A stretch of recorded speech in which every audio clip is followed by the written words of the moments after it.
So thank you, Nana, for this great introduction. And I am delighted to host this very distinguished panel, which will talk about how private sector and public sector play together. So Nana was talking about innovation and what is really critical to make a difference in climate and in moving the needle on climate is private sector. And what drives private sector is innovation. But innovation doesn't come in and of itself. Innovation needs to have policies, and government needs to prepare business environment that allows for that innovation to happen. And we also know from our practice in many emerging markets that public sector and private sector need to play together. So when we are talking in a climate forum, we are talking about policies. What are those policies? The typical answer would be, oh, carbon pricing. But there is a lot more to it than just carbon pricing. It's about policies that foster renewable energy uptake. It's about policies that foster energy storage. It's about policies that allow green buildings to be built. So there is a lot more to it than just carbon pricing. So this morning, I have a pleasure to welcome this distinguished panel with us who will talk about public and private interface. We are going to start with Her Excellency Australia High Commissioner in India, Ms. Harinder Sidhu. We have with us His Excellency EU Ambassador to India, Mr. Tomáš Kozlovský, and we have with us Mr. Ratin Roy, who is a member of the India Economic Council to the Prime Minister. Each panelist and the government and outfits that they represent have thought long and hard about climate policies, whether in their current jobs or in their previous jobs, and will talk to us about the opportunities that they see and a way forward in public and private sector. So, Your Excellency, Ms. Sidhu, I'd like you to start. Ms. Sidhu is the Australian High Commissioner to India and non-resident ambassador to Bhutan. She has previously served in Moscow and Damascus and has a distinguished career in the Australia Public Service, including senior manager in the Department of Prime Minister and Cabinet, and also several years at the Department of Climate Change. Ms. Sidhu. Thank you, Elzbieta. Good morning to my fellow panelists, Ambassador Kozlovský and Dr. Roy. Good morning, everybody. I'm absolutely delighted to be here today. Climate change is a topic that's very close to my heart, having worked in the Australian Federal Department of Climate Change and Energy Efficiency for many years. And I can't think of a better location than this year's Climate Business Forum than India. India is really at the leading edge. Prime Minister Modi has placed climate change at the core of India's development plans, and this is already yielding very impressive results, particularly in the area of renewable energy generation. The Indian government is committed to ambitious national climate targets and has put in place a policy framework that incentivises and supports initiatives on climate action. So, for example, it's got the National Mission for Enhanced Energy Efficiencies, education campaigns, Lighting a Billion Lives partnerships, and a whole bunch of things. And I'm sure Dr. Roy will talk a lot more about that. But in terms of the role of public policy, the scale of the climate challenge really means that it cannot be fixed by governments alone. Every actor in the economy has to play its part. So public policy can be a constraining or empowering influence on climate business activity. And in Australia, the energy policy environment has been able to deliver growth opportunities for climate business while meeting best practice environmental standards and reducing greenhouse gas emissions. And effectively what we've done is to put in place policy and regulatory environments that enable and incentivise private sector investment in climate solutions. I'm sure you've all heard about the Tesla company's recent achievement in South Australia. Tesla built a 100 megawatt lithium-ion battery, the most powerful battery in the world.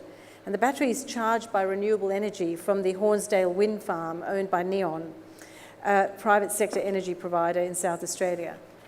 The exciting achievement is testament to all kinds of climate solutions that the private sector can deliver when enabled by a policy environment. In terms of our own policies, the Australian government policies include a series of measures that incentivise private sector innovation and investment.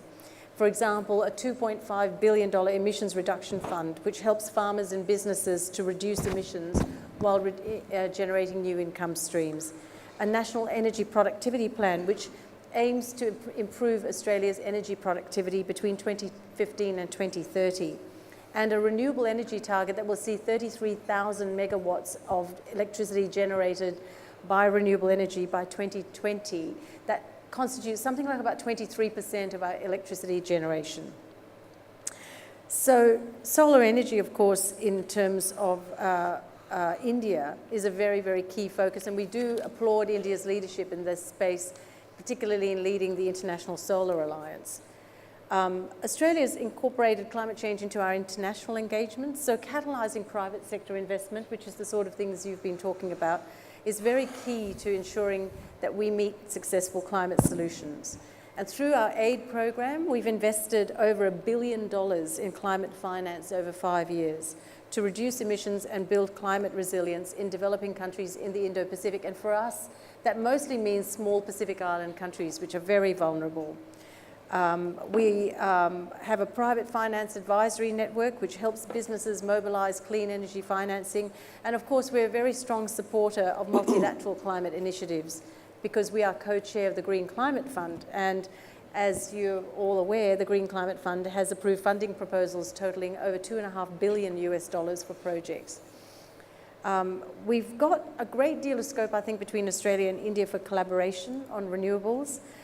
One area is battery storage technology, which will be the next breakthrough area in renewable energy adoption. And on this topic, I'd like to recognise Ecolt, a company that develops energy storage solutions.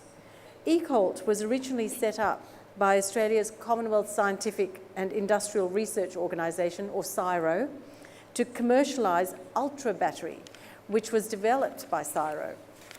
Ecolt has been selected to partner with the Indian Institute of Transformative Technologies to bring low emissions power and energy storage to rural and remote communities in India.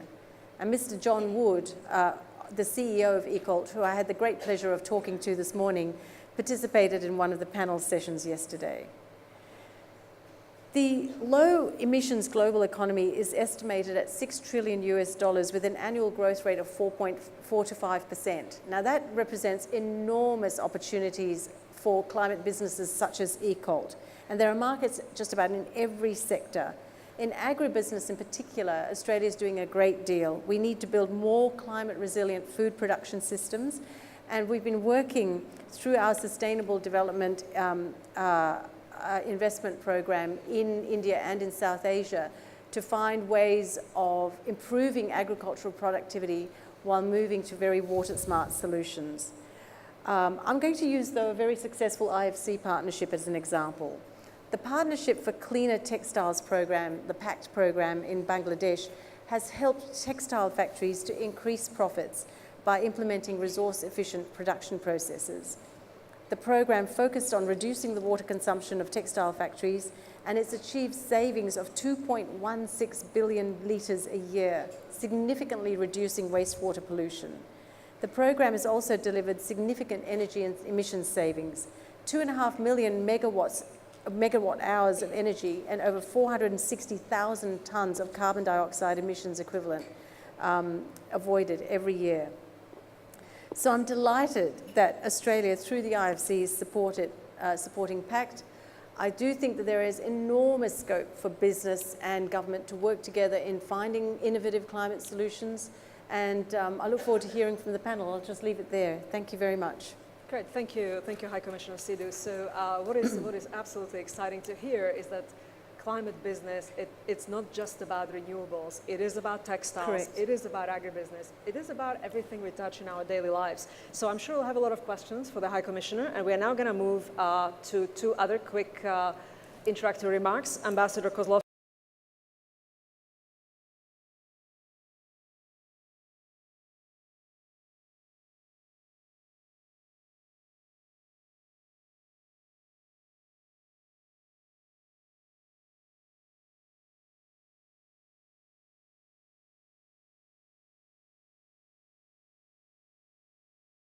Indonesia and Malaysia. Ambassador Kozlovsky, the floor is yours. Thank you very much, Elzbieta. First of all, I would like to express my thanks for inviting me to this distinguished panel and to address issues which are very much on EU agenda in India, in the region, and as my Australian colleague mentioned, are very close to my heart personally. I pay special attention to such issues. Dear friends, for Europe, climate change is a matter of political responsibility, international engagement, as well as security.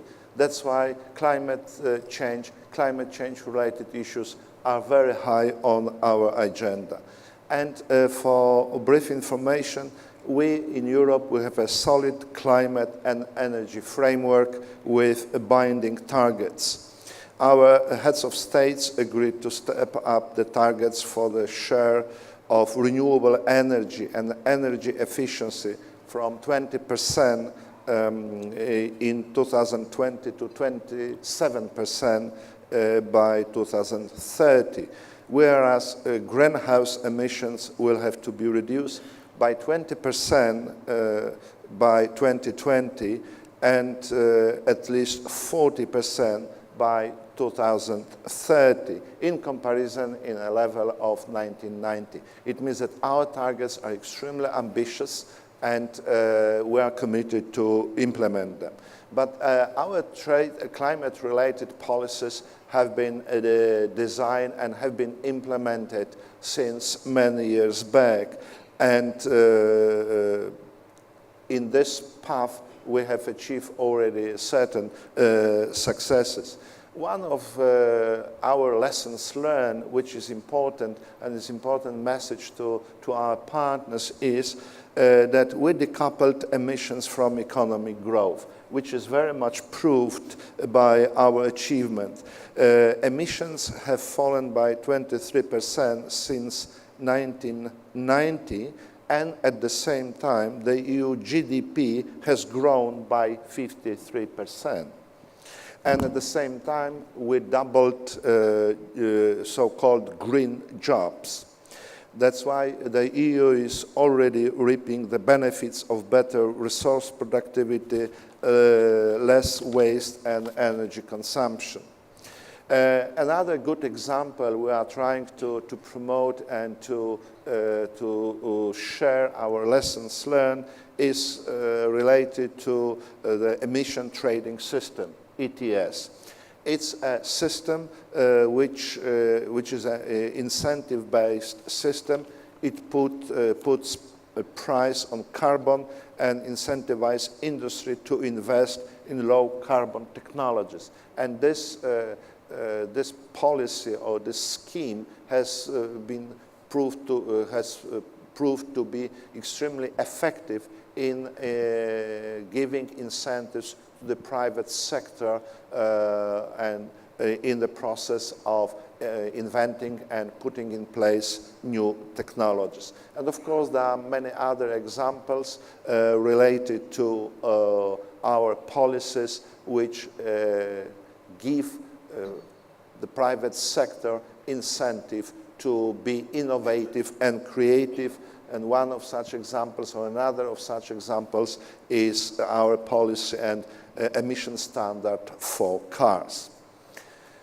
My second point is international cooperation. We are fully aware that the climate change goals would never be achieved without international cooperation and contribution from all countries all over the world. That's why the European Union has been extremely pushy and one of the drivers for the Paris Agreement. But we have been relying very much on a very close cooperation and a leading role played by many other partners. And one of our reliable partners in the run-up to the Paris Agreement and now in the process of the implementation and in the process of preparing the next COP in Katowice in 2018 is, of course, India. And in this context, I would like to assure you that the European Union and its member states are fully committed and will continue their efforts to timely implement the agreement. But as I mentioned, we need partners. We are not in position to do it by ourselves, and we have partners who are equally committed as we are. But at the same time, we are fully aware that on this path for the full implementation of the Paris Agreement, we have a lot of challenges. That's why we need a very proactive approach, an innovative approach, including to such issues like climate financing, availability of technologies, public and private investments, research and innovation, what was mentioned to you. Regarding financing, because I would like to make a few comments on that, because this issue is usually raised by our many partners from the developing countries. We as the European Union, we have taken clear commitments and we implement them. The EU is among the largest contributors to climate finance in developing countries. EU climate finance, collectively, 28 member states, the European Commission and the European Investment Bank, has more than doubled since 2013, when it was 9.5 billion euros. It increased to 14 billion in 2014 and 20 billion in 2016. By 2020 and through to 2025, the EU, together with the member states, aims to mobilize approximately $100 billion for climate action in developing countries. And of course, the funds are expected to come from a variety of sources, both public and private. But I would like to assure you that the EU will do its part to meet the enormous climate finance needs. But at the same time, we have to be very clear that the EU cannot be expected to fill gaps left or gaps which could be left or might be left by some other donors and stakeholders in the future. Our commitments are really substantial ones, and we are ready to fulfill them. Concerning cooperation with India, I fully agree with comments made by my Australian colleague that we are very much impressed by the Indian political declarations and practical actions regarding climate change, new energy sources, and related policy. We fully subscribe to words made by Prime Minister Modi, who said some time ago, it would be a morally criminal act for the world not to do its part on climate change. That's why we are really very happy and glad that India actively participated in the preparations of the Paris Agreement. India signed up to the agreement, and India continuously declares its full commitment to the Paris Agreement, despite some doubts concerning policies of some other stakeholders. And during the EU-India summit in October, our leaders again confirmed confirmed their wish to work together towards clean energy transition, cooperation on technology and finance, joint research and innovation. To move such cooperation forward, we established 2 years ago the EU-India Climate and Clean Energy Partnership. This partnership allows us to conduct a very proactive policy dialogue with the participations not only of governments, but as well other stakeholders. In case of India, as representative of states, private businesses, civil society, research institutions. And at the same time, this partnership allows us to look for business solutions and financing solutions for climate change-related matters. And of course, we already collaborate very actively on international fora and on concrete renewable energy initiatives on the ground. As a good example, I can give you that only this year, the European Investment Bank has already signed agreements or is going to sign some additional agreements to co-finance different type of climate-related projects in India with a value of 1.7 billion euros. It means that this EU institution, as European Investment Bank, is very much engaged in financing climate-related projects in India. We are engaged with Indian institutions leveraging Indian climate change-related investments, and we will do this together with International Financial Corporation, as well as the European Investment Bank, as I mentioned, but as well with member states' development agencies. The EU co-funds green buildings and electrical vehicles in India. This is done through the EcoCities program implemented by the IFC in line with the Government of India's Smart Cities flagship program. And a month ago, we established another EU-India partnership on smart and sustainable urbanization, and such action is part of such partnership. Through the EcoCities project, the EU also promotes public-private partnership in the selected eco-cities of Mumbai, Bangalore, Pune, and Chennai. As an example, the Bengaluru Public Street Lighting Project, one of the largest street lighting projects in India, is being supported by the private-public partnership. We support as well affordable green housing in India together with Agence Française de Développement and the National Housing Bank of India. And in this context, I would like to mention about our new approach to certain investments in India, when we try to blend or combine private investments or government or international financing with grant elements by the European Union. And we, for example, recently we gave or we provided 100 million to the National Housing Bank of India for green housing.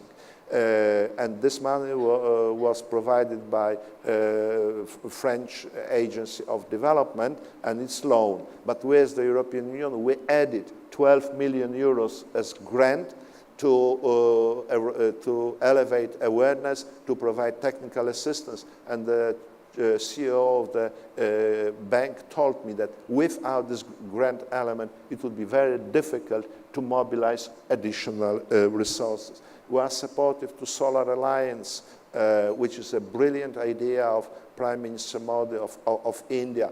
We are now working on establishing partnership with ISA. So far, we provide some support to the Secretariat. Recently, or during the last 2 years, I have attended a number of exhibitions and fora designed for interaction between European and Indian businesses. And I was really impressed by already well-established cooperation between European and Indian companies in such fields like smart grids, solar parks, rooftop solutions, solar water pumps, and so on, so on. We have additional projects related to resource efficiency, clean air projects, and so on. And in all our action, we are trying very much to add to policy dialogue this business dimension, to bring together businesses from both sides to make such a cooperation result-oriented, and a cooperation which will mobilize public funds, both from European Union member states, European Union as such, Indian government, state governments, and private sector. In this context, my last point is that while going ahead with climate-related issues, we need to be innovative and creative. That's why research and innovation policy is extremely important in this context. And at this moment, this is first of all obligation of governments, of state institutions to provide incentives, to provide financial resources for research and innovation. That's why practically 2/3 of EU research and innovation programs are designed for climate-related projects. And recently we published our work plan for 2018-2020 to implement our very ambitious project, which is called Horizon 2020. And Indian and European institutions are allowed or are invited to make proposals for the research projects for the future.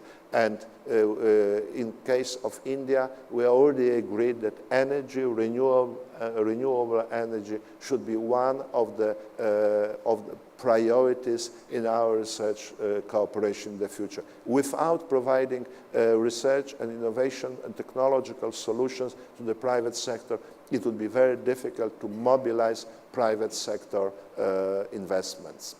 Thank you. Thank you, Ambassador Kozlowski. So this is very comprehensive details of the innovations that EU has funded.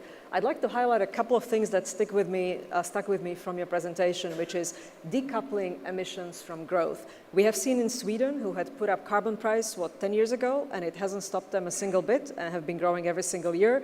And I think there is a very good point that emissions actually do not slow down. Dealing with emissions does not slow down economic growth. So we are going to the last speaker for the intro remarks, Mr. Ratin Roy. He's a director of National Institute of Public Finance and Policy, and his previous postings include stints in London, New York, Kathmandu, Brazil, Bangkok, with UNDP, and through his career, he's been focusing on emerging economies. So what we've got in this panel is distinguished speakers who lived probably in about 20 countries between them, many of them emerging markets, and have a lot of experience. So, Mr. Roy, you have heard what EU has done, you have heard what Australia has done. What's your take on it? What are the innovative policies that really stick here in India, and how can public sector and private sector play better together? Thank you. I used to be an economic diplomat. I'm not one anymore, so I'm going to try and broaden this out. Actually, your question has been answered by the High Commissioner and the Ambassador. The very impressive list of cooperation projects shows that when it comes to bilateral cooperation, there's a lot that is actually happening, which is very, very productive. But for India, there is, I think, a small difference. Let me put aside one important point, which is, you mentioned, Ambassador, what the Prime Minister said about the moral responsibility, and that we take very seriously. To give you an example, as an economist, if fossil fuel prices are going to decline because the EU and the US, maybe the US, stop consuming them, then we should actually be going into fossil fuels because it's cheaper. But we've taken a policy decision not to do that. And that's not a decision based on economic self-interest. That's a decision based on moral imperative. But having said that, one must remember that unlike some other stakeholders, India has an impeccable record of keeping to our economic commitments. When we make international commitments, we stick to them. Unlike some other stakeholders, may I say, in our neighborhood, who may make economic commitments but may be a little diverse in how they implement them, in our neighborhood and elsewhere. But we also don't forget history. And therefore, we are very conscious of two things. One is, most countries in the world, including our partners, are in the business of reducing their climate emissions, which means they emitted in the first place. We are a growing economy, and we are in the business of limiting our increase in climate emissions because we did not emit them in the first place. And therefore, we are a crucial part of the problem if we don't take action on climate today, but we're not a crucial part of the creation of the problem. That being said, and not being forgotten, let me move to the second, I think, important international plank, and then I'll say a few things about domestic influence. What would you find in common between India, Bangladesh, Kenya, hopefully one day Nigeria? When you think of them as emerging economies, not the usual BRICS, the thing in common, and India is the first, is these are going to be the countries that for the first time in the history of humanity are being asked to complete their development transformations without significant recourse to fossil fuels.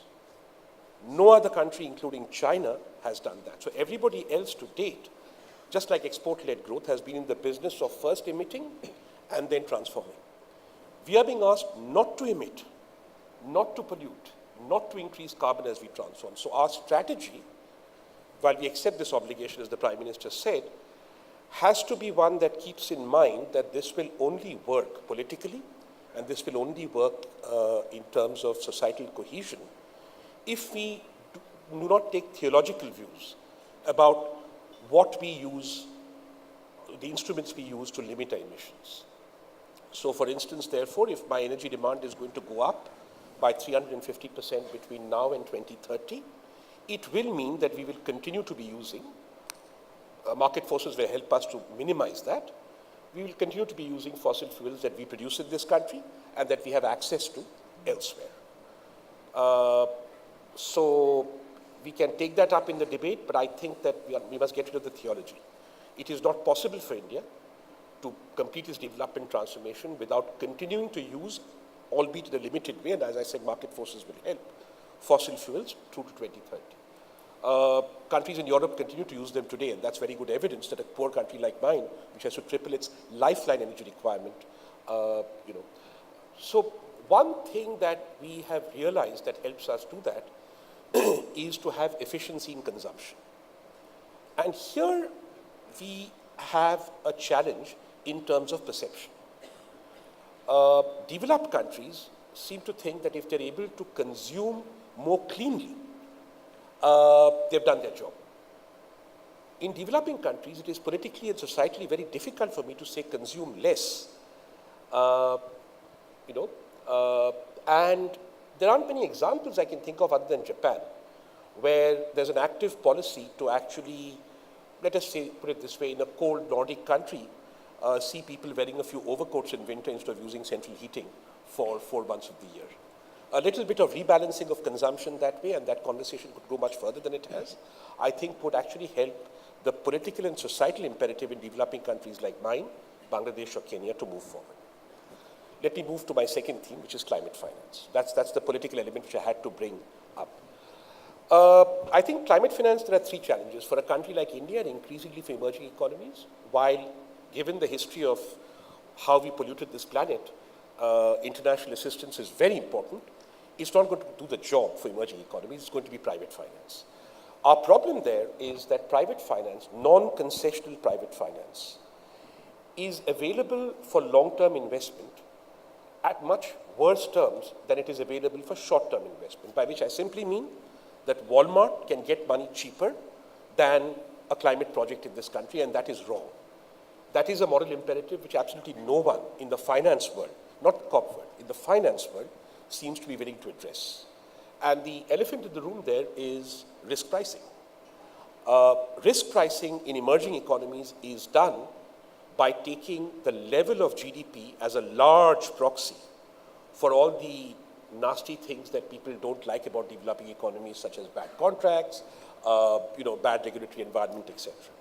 So of course, as India, we will need to work on our regulatory environment, which is pretty bad. And I think we have made a beginning on that. It's going to take us some time. It's not an easy task. The people in the private sector know here how difficult it is to move from discretion-based policy to rules-based policy. But we are trying to do this. We now have a bankruptcy code. Hopefully the central bank, the Reserve Bank of India, will bring out a green finance policy very soon. We are very interested in developing our fixed income markets, and green bonds are an important part of that. So all these things will happen in terms of regulatory policy. But if it continues to be the case that risk pricing is done internationally such that Walmart gets money at cheaper terms and conditions than a renewables project, then the moral imperative of the global financial markets would have failed the moral imperative that is so proudly proclaimed in the COPs. And this bridge is not being crossed. I was at the UN working for 2 months in July and August on special assignment, and I did propose that the thing we need to do jointly is come up with risk metrics that do not take GDP levels as proxies. We need to lower the weight of that in risk assessment, and we need to increase the weight of that in other risk metrics. So that, I think, is a very, very important part of policy making in finance, and I think one of the important things that India can do, is doing, and should do, is to advocate for this. It does not help that our ability to advocate is limited by the, these are important things. They affect your COPs and your climate things, are the reluctance of the international community to increase our weight on the World Bank and IMF boards, where we could perhaps then have a little more voice in saying these things. But we are making progress, and we are making progress fairly well, including with countries like China. We have when you have these problems, then you look for alternatives. There is no accident that the BRICS are saying we'll develop our own rating agency, because when the cards are stacked against you in this fashion, you have to look for what you get. I'm not pretending that's going to transform the world, but you have to look for what you get. And therefore, it's more of a signal to the financial community here, the private sector, that we have to advocate this together. We can't just leave it to the governments of India and China to advocate this. There has to be a concerted push in Wall Street, in the City of London, not in Paris and in Addis Ababa and in Washington, D.C., which is where the public stuff happens, but where the hard private, and Basel, that these things need to be looked at. I'm very surprised that Basel III has not looked at, risk weighting.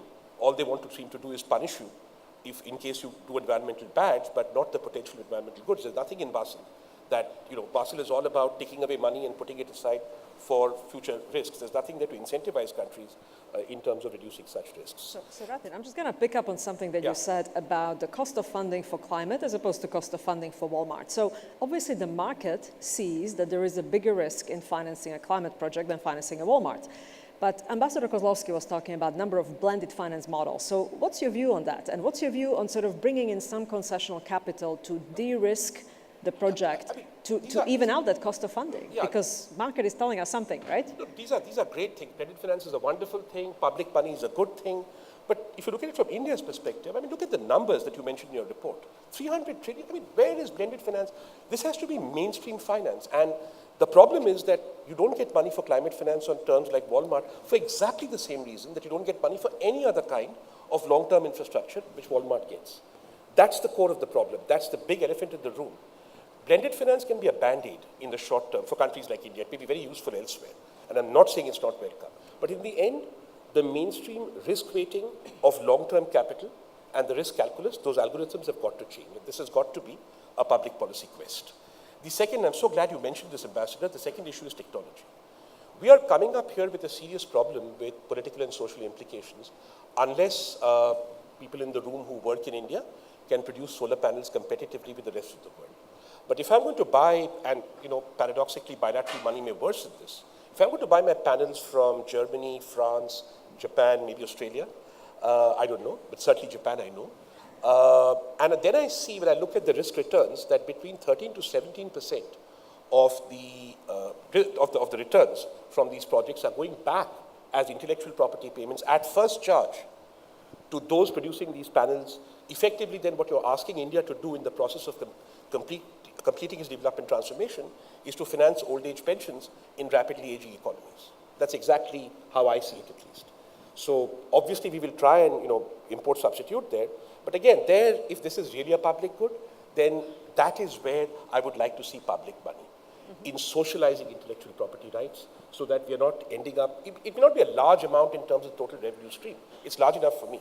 But it's politically going to be very difficult tomorrow to say that 13 to 15% of my payments for going green are going to Japan and Germany and whoever produces solar panels as first charge. Yeah. So technology and helping, and that's why and research, as the Ambassador correctly mentioned, I think is key to solving this problem. The third is essentially capacity. And capacity here would be more in terms of, I think, public policies that help us speed up our process of improving our very ramshackle regulatory infrastructure. Practical ideas to do that, I think, would go much further than fair trade agreements and free trade agreements. We've had very productive conversations in this context, for example, with the Australian Productivity Commission. We've had very, very productive conversations in this context with Germany. And I think on the diplomatic front, if the balance is more on looking at smart ways to increase collaboration on research, capacity development, etc., rather than providing pots of public money, which is very welcome. And again, I must emphasize, my argument is not valid for Malawi. My argument is not valid for Nepal. My argument is valid for countries that go to scale. So India, Kenya, Bangladesh. In the long term, we have to mainstream these things. And therefore, I think solving this global financial, risk mispricing problem, solving the R&D problem and the first charge problem, which is a public issue and has to do with our IPR negotiations, and solving the capacity building and regulatory problem where we are making good progress. I think these are the three areas where international cooperation would work the best. That's excellent. Thank you very much. So, High Commissioner Sidhu, a quick question for you based on what we just heard from Mr. Roy. Australia has been founding partner of Green Climate Fund, and that's a unique public-private partnership vehicle. Any thoughts on how that fund can help in de-risking, and what is Australia's role in pushing this agenda through GCF and other instruments? Yes, well, thank you for that.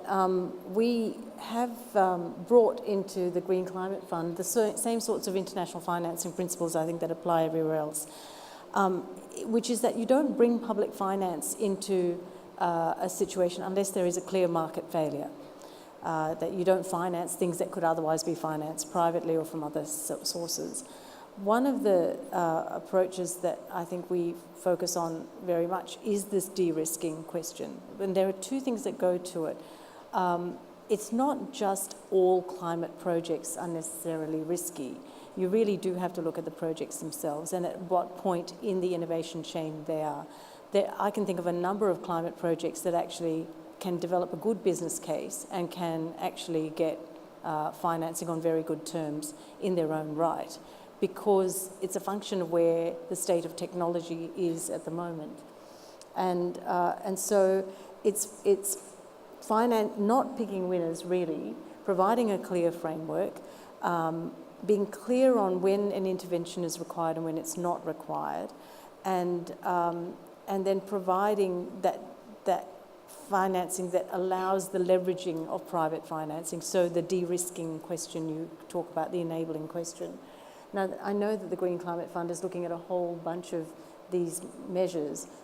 It's very important that, however, that we don't start to fund things that are not viable or not commercially viable.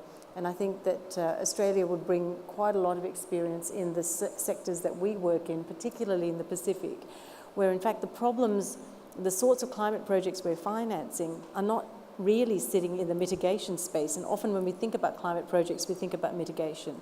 But there is actually a great deal of need and severe market failure in the adaptation space, in building resilience, infrastructure resilience, all those sorts of things that actually pay back over long term and stabilize the economies of developing countries to go forward. Yeah, we have seen a lot of money going into mitigation over the years. We have seen very little going into adaptation. So I'm very conscious of the time. We've got about 3 minutes left, so maybe we have time for a couple of questions from the audience. And if you could please stand up and introduce yourself.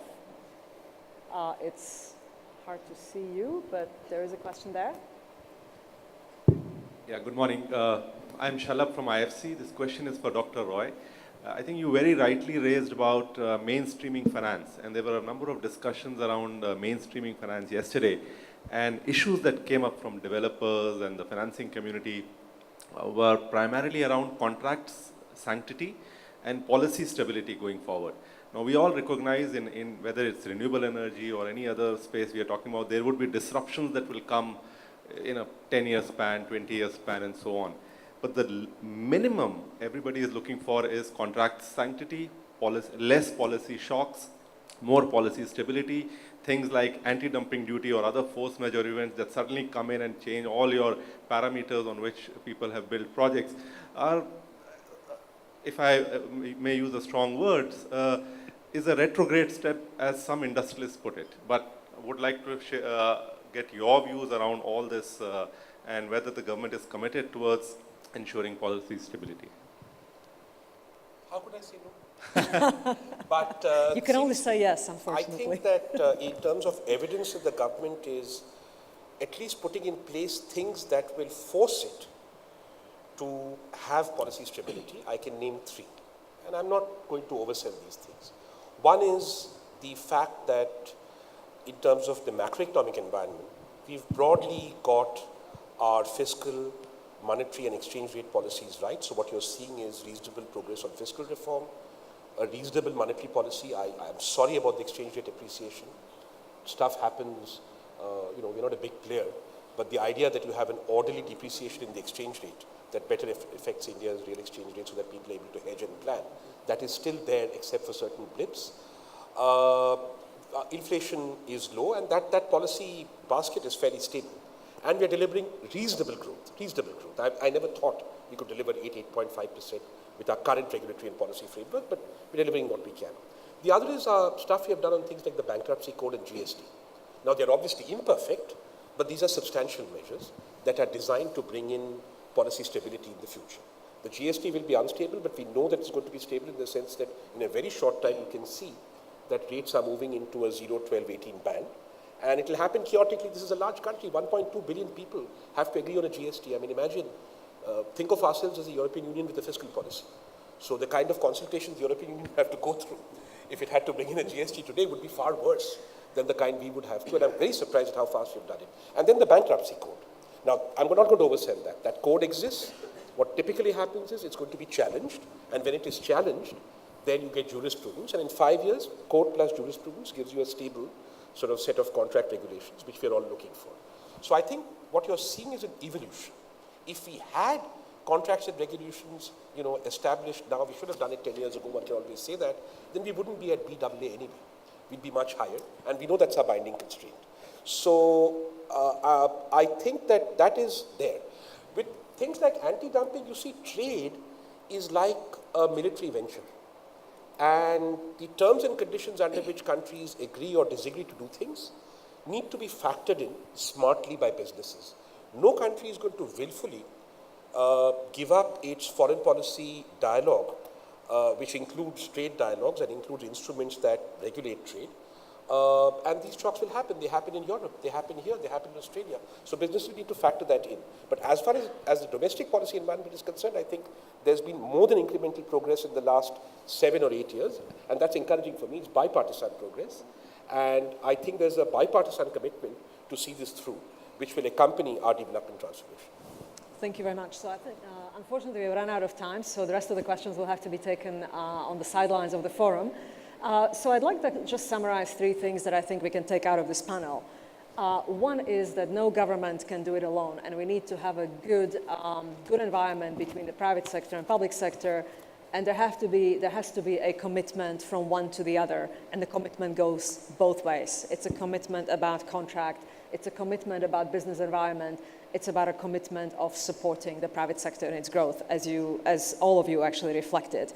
The second thing that I would like us to take out of this panel is that innovation and R&D are key to success of climate business, and we heard about what that takes, how much both Australia and the EU have already committed to it, and what it takes to de-risk some of the business models to make them happen.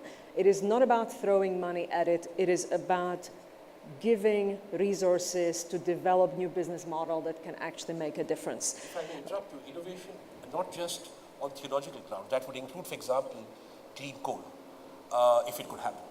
Excellent. I agree. Last but not least, Good.